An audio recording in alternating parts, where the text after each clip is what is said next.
हर किसी को वो मकड़ी का काटना याद है। हर किसी को याद है, जितनी बड़ी ताकत उतनी बड़ी जिम्मेदारी। लेकिन शायद किसी को याद नहीं कि इस स्टोरी का वो हिस्सा जिसने असल में पीटर पार्कर को वो इंसान बनाया जो वो है, वो मूवीज में दिखाए गए से कहीं ज़्यादा गंदा है। इस सबसे पहले पीटर पार्कर सिर्फ एक स्मार्ट गरीब बच्चा है जो अपने पेरेंट्स की मौत के बाद अपनी आंट और अंकल के साथ रह रहा है।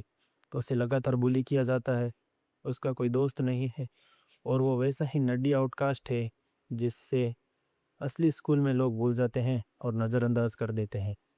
ये बात मैटर करती है क्योंकि मकड़ी काटने के बाद जो भी होता है वो इस लड़के की नज़र से दिखाया जाता है जो पहले से ही खुद को कमज़ोर और बेबस मानता है।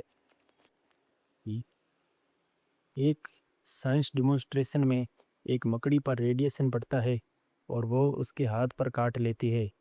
घर लौटते वक्त वो एक गाड़ी से बाल बाल बचता है और उसे पता चलता है कि वो दीवारों पर चढ़ सकता है, बहुत तेज हिल सकता है और खतरे को पहले से ही महसूस कर सकता है।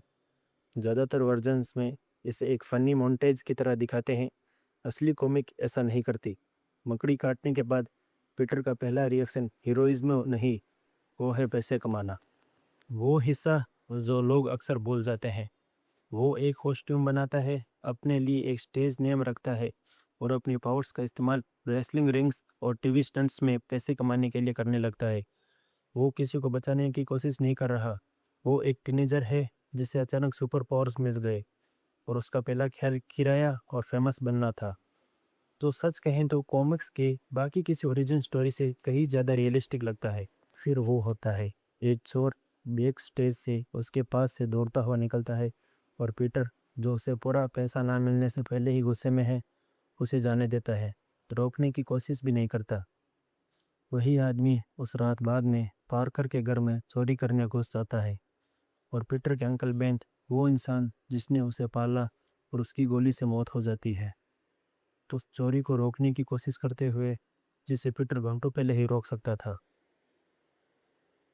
यहीं से वो असली लाइन आती है, किसी मेंटोर की सीख की तरह नहीं, बल्कि एक ऐसी सच्चाई की तरह जिसे पीटर को बाकी पूरी ज़िंदगी ढोना है कि उसकी अपनी खुदगर्जी की वजह से उसकी किसी अपने की जान चली गई। यही वो हिस्सा है जिसे मूवीज़ अक्सर एक सीन में कंप्रेस कर देती है या पूरी तरह से हटा देती है। कॉमिक वाला वर्जन किसी हीरो के अपना मकसद ढूंढने की कहानी नहीं है। ये एक ऐसे लड़के की कहानी है जिसका ताकत मिलने पर पहला रिएक्शन खुदगर्जी था और जो हर इशू में उसे एक फैसले के गिल्ट से बचने की कोशिश करता रहता है।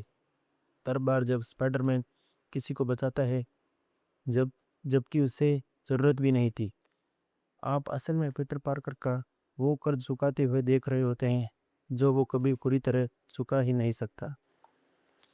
इसीलिए with great power comes great responsibility वाली बात अलग तरह से लगती है जब पता चलता है कि यह सीखने की कीमत असल में क्या थी।